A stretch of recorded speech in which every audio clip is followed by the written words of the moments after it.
mamaya po, ang inyong turno para po sa cross-examination. Yes po, tama po. Will you still cross-examine the witness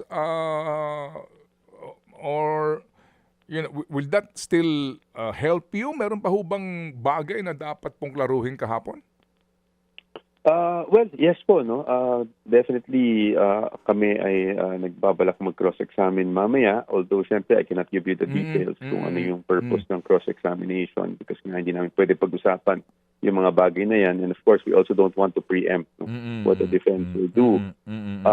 But definitely, we will participate mamaya at tingnan na lang po natin. But naintindihan ko po, narinig ko kasi po yung mga nabanggit off air and I agree with you, yung mga objections. I'm sure sa social media medyo marami na rin akong nababasa. No?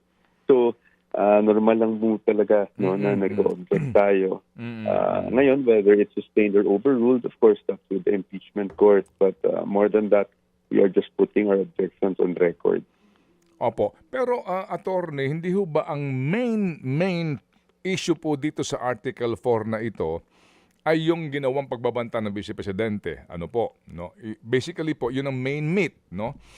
And ang pinag-uusapan lang dito ay yung source po nga, yung video. Tapos meron silang mga predicate pa, yung mga unang mga umano'y pagbabanta rin ng Vice Presidente, pagpugot sa ulo, yung designated survivor, etc. etc.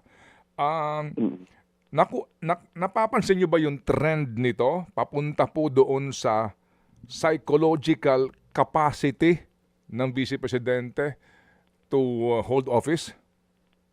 Maari po, no? Naku, Manong Ted, alam mo, ang hirap talaga magpa-interview ngayon dahil we will really go to the merits. But definitely, na-consider naman lahat. In fact, nung Committee on Justice pa lang naman, nakita na naman natin, no?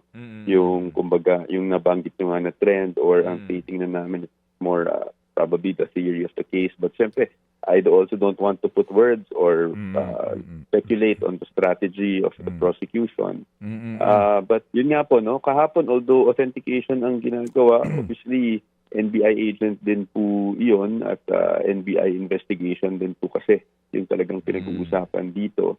But again, linawin ko lang, yung video, although na yung isa-isa na pinapa-authenticate yung video, no? But kasi yung snippets of a video compared to the entire video, no, in terms of context, yun lang siguro masasabi ko. That's why importante sa atin na ma-authenticate pa rin kung paano kung saan nakuha yung video na pinesenta nila, sino ang kumuha, etc.